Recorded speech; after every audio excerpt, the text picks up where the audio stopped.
You are staring at the computer screen, and the number it shows is impossible. The ascent engine fuel pressure, it reads 0. The engine is dead. You have 2 hours of oxygen left in your suit. 2 hours until the sun sets and the temperature drops to 250 below zero.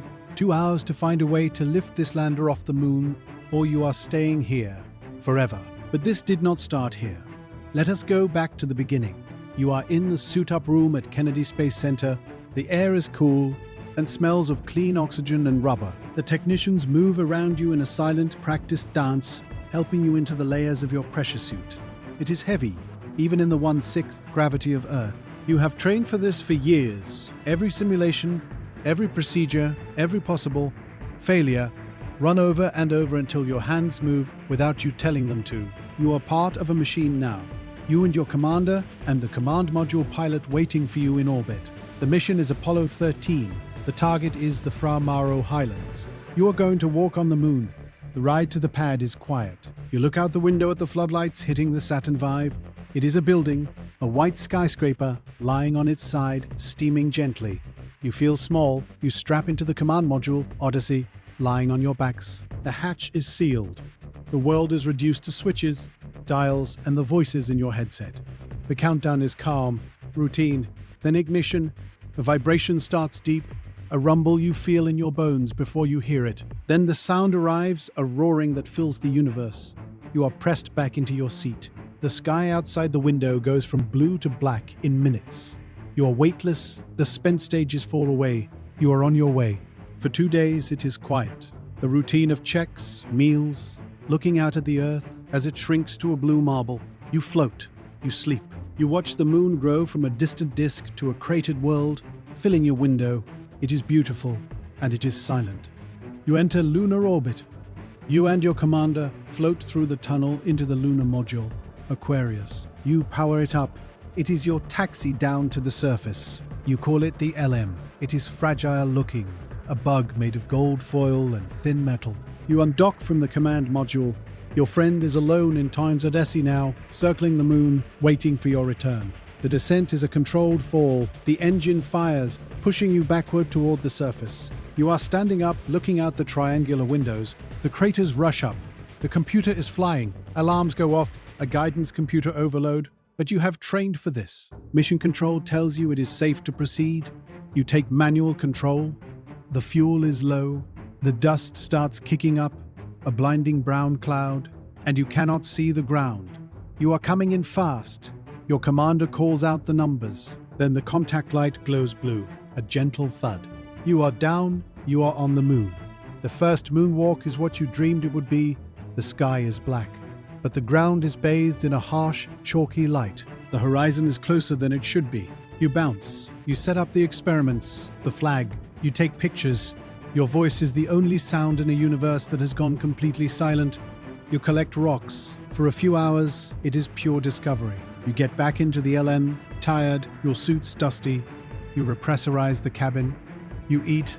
You sleep on the surface of another world. The next day, you go out again. More experiments, more samples. It is hard work. The suit is stiff. You are always a little out of breath. But you are doing it. You are here. At the end of the second moonwalk, you pack up the final rock boxes. You climb back up the ladder. You seal the hatch.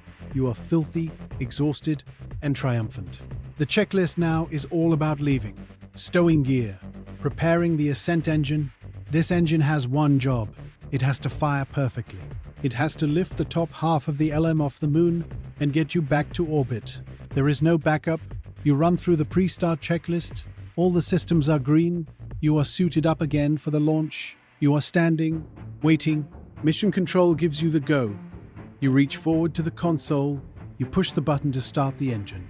Nothing happens. You push it again. The command is sent.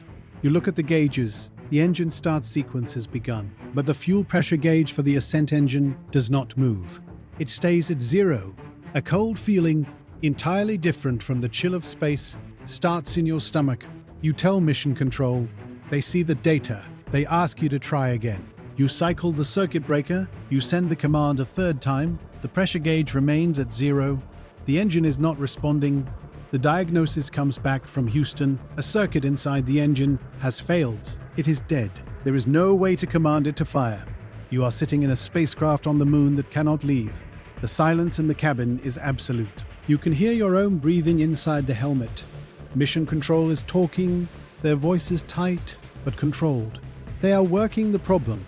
You have 2 hours of oxygen in your portable life support system, the backpack on your suit.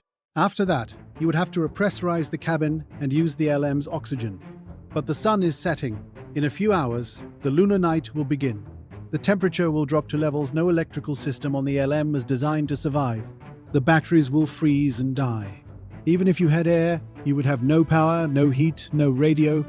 You would be in a dark, freezing metal can on the moon. They tell you to stand by. You are to conserve your suit oxygen. Do not move. Do not talk unless you have to. You look at your commander. His face behind the visor is grim.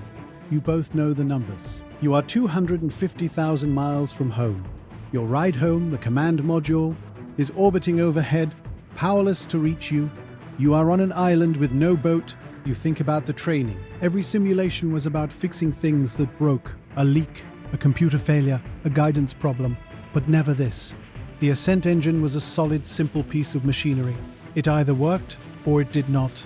In every simulation, it worked. You realize now the quiet arrogance of it all. You brought spare fuses, spare circuit breakers, duct tape. You did not bring a spare engine. Mission Control comes back. They have an idea. It is not a procedure. There is no checklist. It is a theory. The circuit that failed is inside the engine housing. It is inaccessible, but every system on the LM has a backup way to be triggered.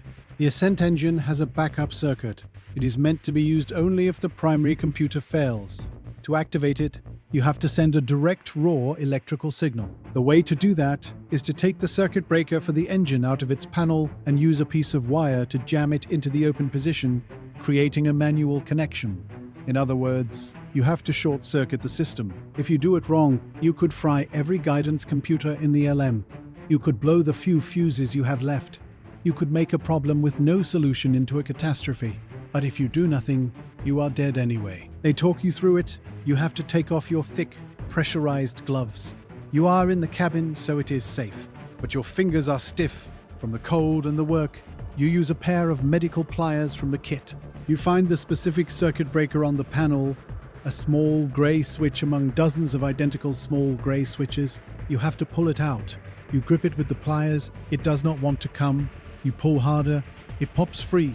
Now you need a conductor, a piece of metal to bridge the gap. You look around the cabin. You need something the right size, something that will fit.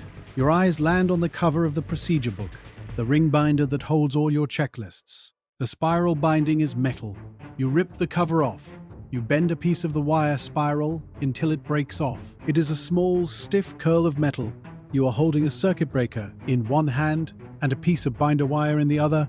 You are going to use this to try to start a rocket engine on the moon. Mission Control gives you the final instructions. You have to touch the wire to the 2 specific contact points inside the empty circuit breaker socket. You have to hold it there for exactly 3 seconds. Not 2, not 4, 3. You take a breath. Your commander is watching, his hand on the abort stage handle, just in case the engine does light and you need to lift off immediately. You look at the clock. You have about 40 minutes of suit oxygen left. You bring the wire up to the panel. The socket is small, dark. You slide the wire in. You feel it touch metal. You press it against the first contact.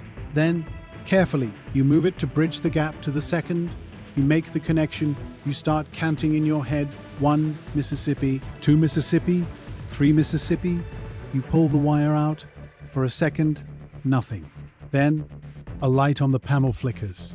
An indicator you have not seen before glows amber. A hum vibrates through the floor. The fuel pressure gauge needle twitches. It jumps off 0. It climbs. It reaches the green zone. The engine is armed. The backup circuit is live. Mission Control's voice is calm. You are go for ascent. You do not have time to feel relief. You scramble. You get your gloves back on. You secure yourselves. You run through the abbreviated, frantic checklist. The window to launch to meet the command module is closing. If you miss it, you are in a dead spacecraft in orbit around the moon. You hit the button, the engine fires. The force slams you into the floor, the moon falls away. You are pressed down, watching the grey surface drop below. You are rising, the engine burns steady and true. It shuts down right on time. You are in orbit. You look out the window. You are chasing a tiny, bright star. It is the command module. You dock. You scramble through the tunnel.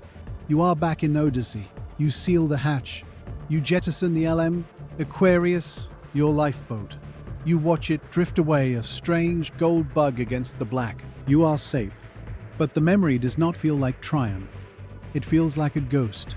For years afterward, in quiet moments, you will see it. Not the glorious Earthrise, not the flag. You will see the circuit breaker in your hand. You will feel the stiff curl of binder wire between your fingers. You will hear the sound of your own breathing in the helmet, counting those 3 seconds. You realize you did not conquer the moon. You borrowed a piece of it, and you left something there, in that silent sea, that you can never get back. The idea that you were ever in control. You survived on a paperclip and a guess. Watch what happens when you can't even do that in our next video. POV, you are 400 miles above Earth, and your space station is on fire.